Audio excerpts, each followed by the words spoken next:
Horror fans obviously know that you're from the Saw franchise, which is kind of a very different world than this one you've created. This one's kind of like a cannabis flavored, pride fueled bubblegum slasher. It's funny, it's gory, it leans heavily into the college vibe. What inspired you to kind of leave that twisted Saw world and jump into this fun film? Well, it was a way to relate to the past. If every one of these, because for the 91 minutes we will offer a theater, it took us the year and a half to get there.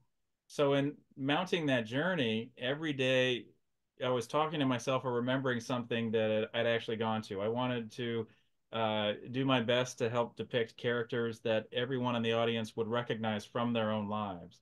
And in going into the realm of a college setting, well, isn't that the first time we somehow wander away from home, create ourselves, introduce ourselves, or maybe conceal elements of ourselves, and we just try stuff? And it might be the first puff of weed. It might be, the stunt, the this, the that. It's a way of almost molting childhood and Yeah. seeing the first of adulthood. So that I found to be an inspirational bit. In terms of humor, I just I like a world that has more humor in it. The darkness has its place too, and I even respected even the most wicked of horror movies. Usually, the most successful ones, even in their depiction of despair, are saying something, even sarcastic, even a little dark, even gallows humor has a way to play. Yeah, I certainly laughed as much as I screamed while watching this. Jane, this question is for you. You play Sarah in the fun slasher fic. What was your most challenging scene to film? Because a lot of the death scenes were amazing, hysterical, bloody. So, what was your most challenging scene to film?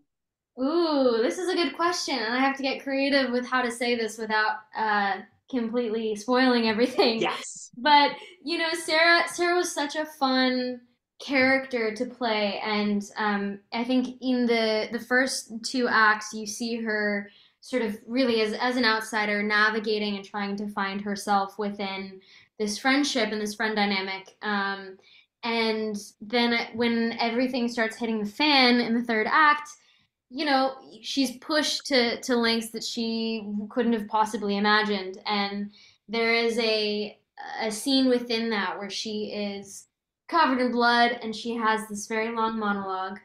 And that one was a challenge because it's the scene that really changes how the audience sees or how who Sarah is or what they thought Sarah was. It changes, Yes. and it's a big change for her as a character as well.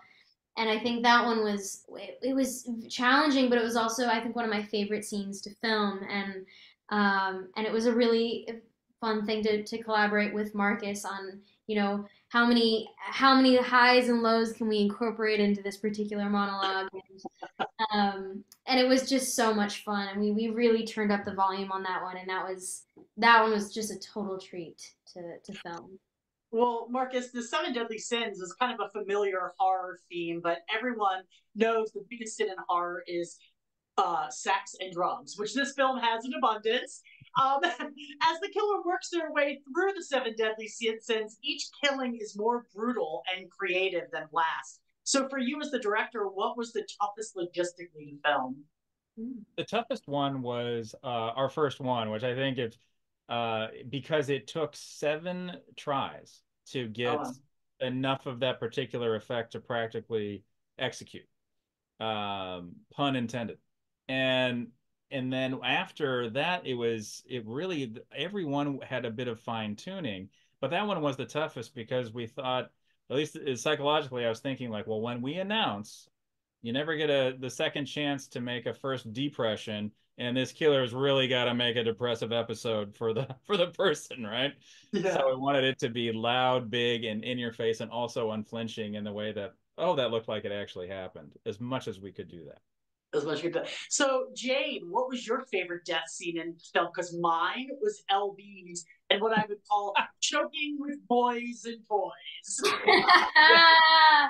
You and I both, my friend. That I mean, I loved all of them, but I think that that particular film or particular kill, you want it so bad. like you want this killing to happen. And I just thought the way that it was done was just genius. I think Julian is an incredible actor and he did a great job. I love the music choice that was chosen when he turns on the music before Yes. kill. The whole thing was just it was genius and wonderful. So that had to be my favorite as well. I think I yelled, "Oh no, they did it!" And then I just laughed and screamed the whole Oh time. It was yes, great. they did. Yeah. Thank goodness. Well, Well, I'll give you it was some a lot of behind. fun to film, I'm sure. Oh, come again. I'm sorry. It was a lot of fun to film that, I'm sure. What And was that his reaction when he read that? well, so how about this? The kill was originally different. This was Oh, a reshoot because the kill that was in there involved a curling iron, and wouldn't you know, I think it's a movie called, I want to say this, The Stylist or whatnot, had a promotional image that came out right when we were posting of a curling iron for a kill, and I thought, oh no, we can't yeah, do that. So thank goodness Julian's introduction was it like he embraced all of it. He embraced everything about it, and that's a big deal because we're taking someone out of their comfort zone anyway by here's lights, here's a camera in right. your face, here's a bunch of strangers, and then adding this thing that could be in improper execution just ghastly, like whatnot, but in proper execution, ghastly. Like it was that line. And so wanted to have an indelible image, something we could own, something because I remember the scenes where I'd be looking over my shoulders, didn't want the guardian or the parents to watch in when I was watching these horror movies growing up. Right. I felt like you were getting away with something. The goal was to give something back. Uh-huh. Well, we have to talk about Teen Idol and queer pop star JoJo Siwa, who makes her bloody debut in this film. How did that come about, Marcus? How did you get her into this film? Oh, this was Kismet. This was fate. It was also a little bit of destiny because I want to say Jessica Schwartz of the company Roundtable had a connect, and the connect was to the team, to whatnot. But the Kismet Fate Destiny part starts to circle in because if you go way back to the School of Rock, you'll see Jade Pettyjohn and JoJo Siwa acting together. So then in getting these materials to somehow work with everyone's schedules, with all the chaos in the world, I saw two old friends resume a rhythm. And that was marvelous, inspiring, and heartwarming. Jojo Siwa is the real deal, a committed performer who wants to, yeah, push, push, push, let's go. And that was wonderful because it's the best kind of caffeine. It keeps you going, and that's an exciting, warm talent, and grateful to be a part and circle that orbit. Well, Jade, you worked the most with JoJo. What was it like working with her? Did you feel that push of professionalism from her and that energy? In every way possible. Yeah. It was really fun for me because we worked together quite a bit when we were younger because we were both in the Nickelodeon world. And so she had guest starred on my show School of Rock back in the day when we were kiddos. And it was just, it was so much fun at the time. We were a bunch of kids doing this fun little comedy. I think we were playing like Potato Hut Buddies or something like that. It was just cute and ridiculous. And I hadn't seen her in ages, and we do this film together, and it's it's completely different. We're both adults now, and we're telling a story that is definitely not a kid movie, and it was just so much fun to reconnect with her, and she's still just as beautiful as a person as she was back then, and she's so kind and so dedicated.